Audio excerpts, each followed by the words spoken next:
Just wanted to introduce you to another member of my family. This is my baby Zoe. She is an integral part of Hayden Sports. She's in charge of lighting and cuteness. And they want me to split the treat up for them. And again, welcoming to the show. What do we got in the starting lineup today, Duke? Talking about the news. We're going to talk about... Ooh, you know that we have someone new in a career segment. Oh! Who are we talking about? Hey everyone, good to see you again. Happy Halloween Eve. Hope everyone's staying spooky out there. So yeah, October 30th. It's already almost November. You look outside, it's getting pretty bad. It's getting colder, which means sports should be starting around now, right? But no, it's 2020, so that means nothing's on right now. But we have some light at the end of the tunnel because it seems like a lot of leagues are going to be starting back up aside from the pro leagues. So I think that's really important to have some of the affiliates going too.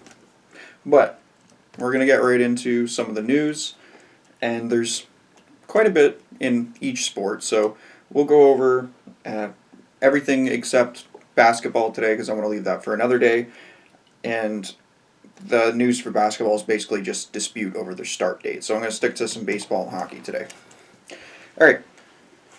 The first piece is that Rick Bowness, who was and is the head coach of the Dallas Stars, is promoted officially to head coach as he had the interim tag since, I believe, November of last year, and obviously getting the Dallas Stars to the Stanley Cup final. Obviously, he's going to get a huge favor and edge to get that extension, and I don't think there was a better option out there for the Stars. The next piece is that the Hockey Hall of Fame ceremony has been postponed. That was no surprise to anyone. It's the way they're looking at it right now is that it's a very important sentimental event that it would feel underappreciated if it wasn't done in person, and they're not going to do it until it can be. So either it's going to be postponed until later this year, which I don't know if that's going to make much of a difference, or maybe if by 2022 they can do the 2021 and 2022 classes. And this class did have Jerome McGinley in it, which I think Calgary would want to put on a show for him and really show what he meant to them. And again, no surprise to anyone. That's going to be what's going to happen in this year. There's going to be things that are postponed and just a different year in general. So there's been a lot of things like that, like, you know, the Olympics were postponed, the seasons themselves were, and there's going to be a lot more things like that. All right, so some Toronto Maple Leafs news. Michael Hutchinson, which I was surprised to see this morning, Michael Hutchinson signs a 2-year, $725,000 annual average value contract with the Leafs. This was a big surprise to me. So, not that he came back, but the fact that there's talk of sending Aaron Dell down to the Marlies, but I don't think he's going to clear waivers because, in my opinion, Dell has outperformed Hutchinson even last year. So I'm really confused by this move. I know you want goaltending depth, so now it would be Anderson, Hutchinson, Dell, and Campbell. That's good depth, but I really hope they make Hutchinson work for this spot. And I hope they make the right decisions with this goaltending tandem. I personally would like to see Dell as the second Anderson and have Campbell as that third guy who can go down to the AHL, but I know he's more likely to get claimed since he's been performing better in the last 2 years. But again, this is a head-scratcher, I think. Hutchinson didn't prove anything to us last year. He gave us 4 wins, and most of the time he was scored on a lot, and when he lost big time. And Anderson would have to come in on nights where he was supposed to be off, and he was the big reason why we would get the life sucked out of us in some games, because he'd give up some goals that were just you shouldn't be giving up as an NHL caliber goaltender. All right, we'll stick to the Leafs right now. So Joey Anderson, who we got back in the Andreas Janssen trade, we just signed him to a 3-year extension. That's good. We need the depth, and we need to make sure anything that we get back in a trade, if they're young, controllable assets, we need to make sure to keep them that way. And I believe he'll probably be a call-up piece. He spent the AHL squad of the Devils last year than he did with the NHL club. But I think with Janssen gone, he has a real chance to actually be a regular on our bottom half of our lineup. All right. The next one is Victor Olefson of the Buffalo Sabres signs a 2-year deal, $6.1 million with the Buffalo Sabres. And I like Victor Olefson. I did not know who he was before last year, and I'm sure Sabres fans did, but he was great coming up. He was scoring power play goal after power play goal, and he was looking like a premier sniper.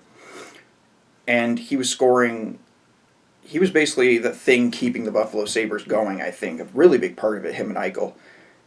I hope he can duplicate that this year and show that it wasn't a fluke and that he actually can be a big piece to that Buffalo second line. Because if Reinhart has his wingman of Olefson and Skinner can perform well and get on that first line, I think that's a good 1-2 punch.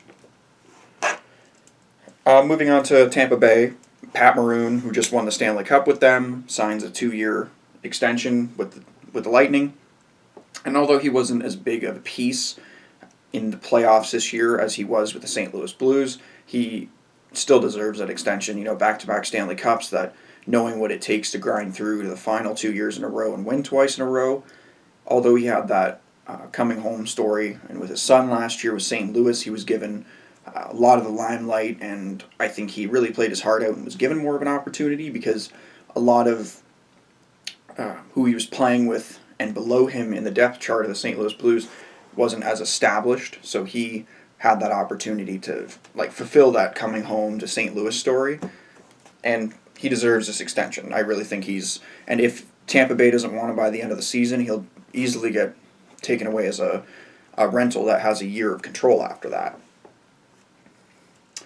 Arizona, as everyone's been seeing in the news, cuts ties with their prospect Mitchell Miller, and I didn't know anything about this story before, so it was a pretty big shock to read.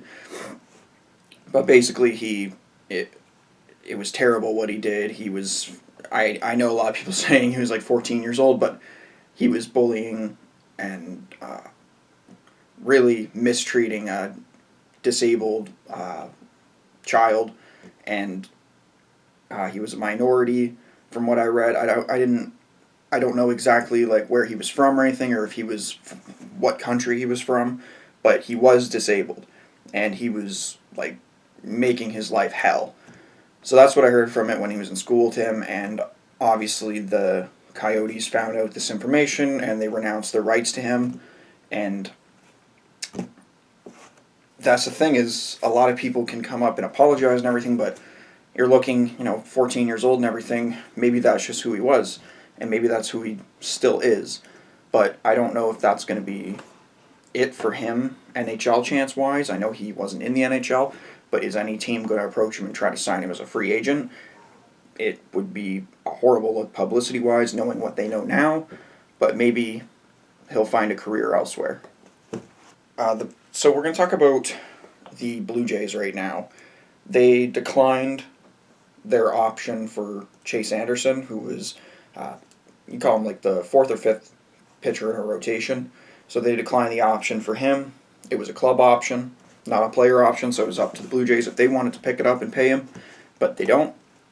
So right now that means Chase Anderson's going to free agency.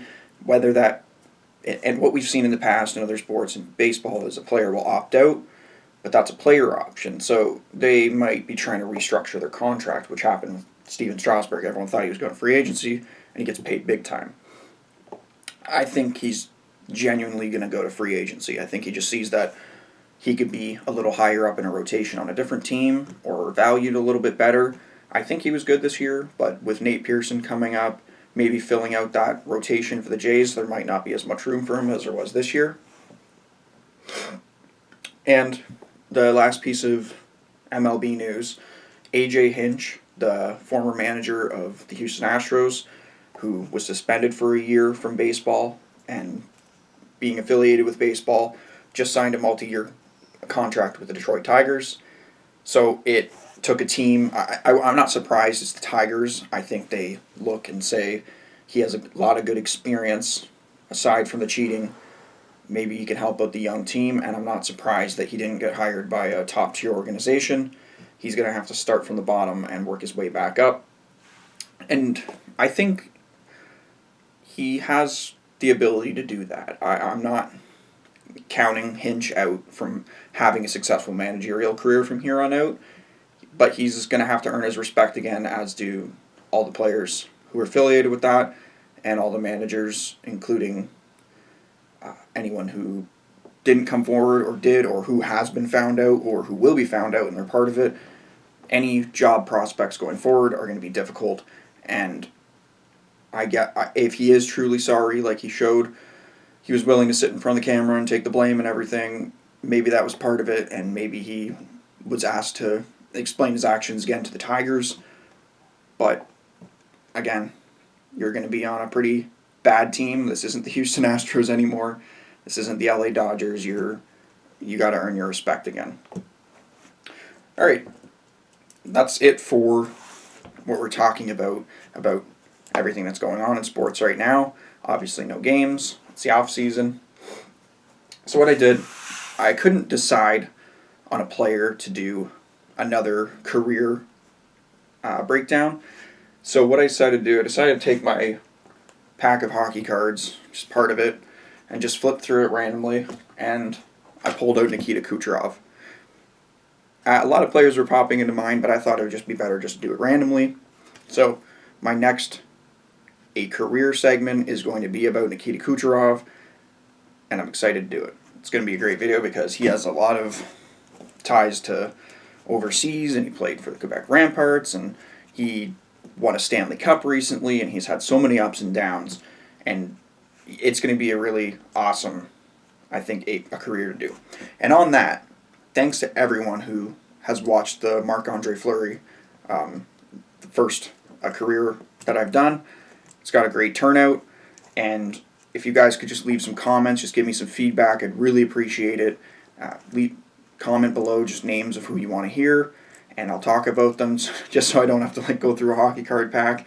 And if you want to hear about anyone in baseball, I can go through it. Anyone in basketball, I could do a deep dive into their career. Alright, so that pretty much wraps this one up.